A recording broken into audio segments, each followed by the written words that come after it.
Hello guys! Hello Sagittarius! Welcome dito sa aking channel, Kapalaran 888. Welcome guys! Alamin natin kung anong messages, vibration, gabay, energy para sa lahat. At para sa lahat ng Sagittarius. So, monthly reading siya, March monthly reading para sa lahat ng Sagittarius. Atlantis number 19, 20, 22, 10. Okay? Tingnan natin. Wait lang guys. Pumitik eh. Ano ba yan? Okay. Pumitik yung baraha mo. Okay. So, Sagittarius, first card mo, Atlantis. Isang napakabilis na development, improvement, excellence, success. So, dito sinasabi sa'yo na may isang completion, may satisfaction, completion achievements ka sa buwan ng Marso.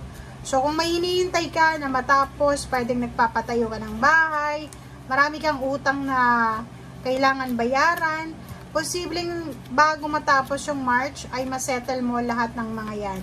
Okay? Napakabilis na, wow, diba? Mabilis talaga siya.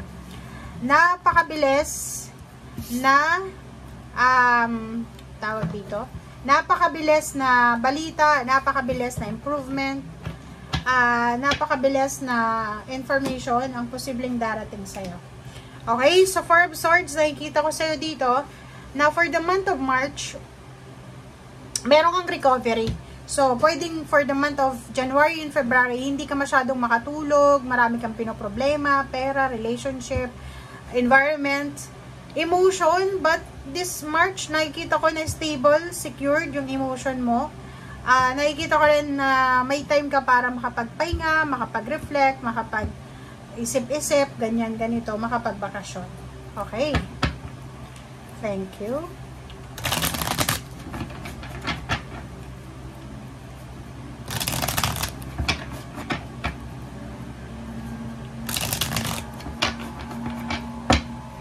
Sagittarius.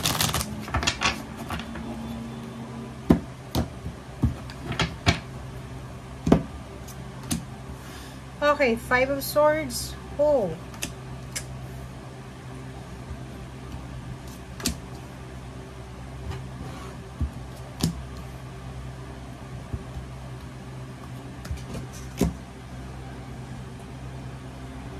Okay. So, first card mo dito sa third deck is Five of Swords. Nakikita ko sure dito, maraming confusion ka. Maraming confusion. Medyo confused yung sitwasyon dito. Parang gusto mong i-give up. May kailangan give up pero yung alam mo yung pabago-bago yung isip mo dito sa Five of Swords, 'di ba? Yung halimbawa ngayon gusto mong i-give up yung bisyo mo, tapos bukas balik bisyo ka naman. Ngayon gusto mong mag-diet, tapos bukas kain ng kain. Parang ganun lang. And Ace of Cups, nakikita ko sir dito na isa sa mga completion, makukompleto mo eh. Pwedeng malapit ka nang mag-retire, malapit nang matapos yung contract mo, or pwedeng new beginnings ng contract, diba, renewal, na pwedeng magdala sa'yo ng sobrang happiness, satisfaction, and joy. So, nakikita ko sir dito, if you're single, looking for a relationship, may mga offer ka, emotional offer, kasal, na pwedeng matanggap ka for the month of March. Nakikita ko rin sa'yo, pwedeng yung iba sa inyo dyan, naghahanda kayo para sa kasal, naghahanda kayo para sa pagpapatayo ng bahay or anything.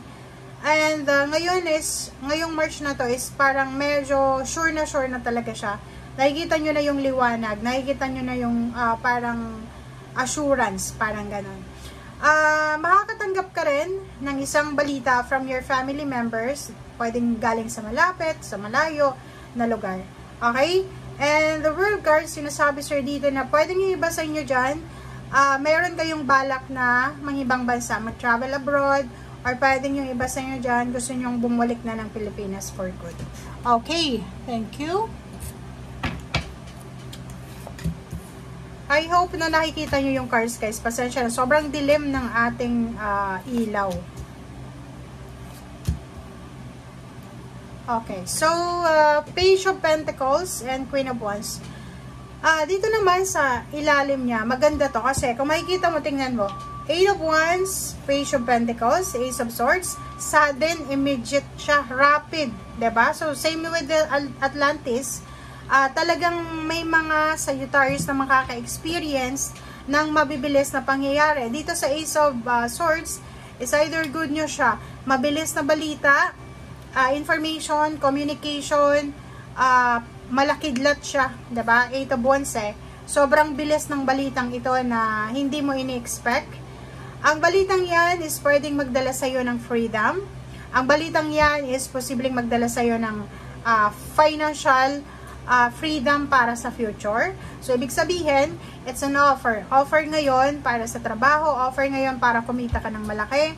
May isang tao, maraming tao, or isang group ng individual, ang pwedeng makakatulong sa'yo para makapag-ipon ka ng pera. Okay. So, dito, makikita mo yung Four of Pentacles and Five of Swords. Mayroong mga Sagittarius dito na marami na kayong beses na nag-iisip na nagpaplano na mag-ipon ng pera kasi bibili ng bahay, bibili ng sasakyan, magpaparenovate ng bahay, ganyan, ganito. But, walang nangyayari kasi puro lang plano.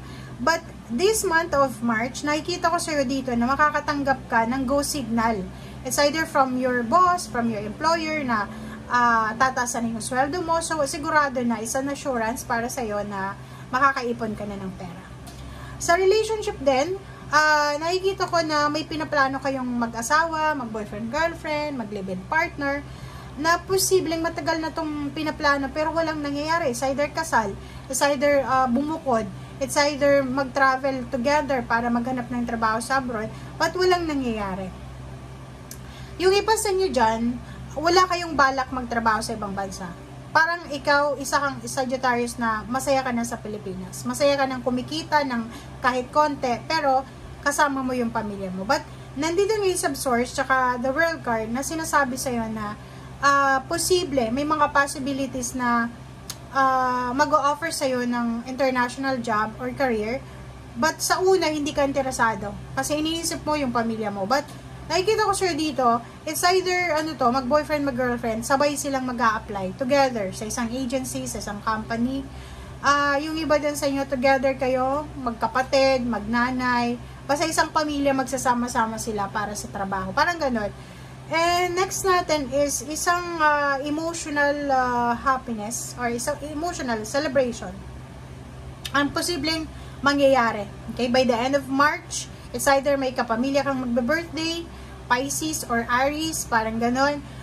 Nakikita ko sa'yo dito na marami kang matatanggap na parang emotional news na pwedeng magdala sa'yo ng sobra-sobrang kalma.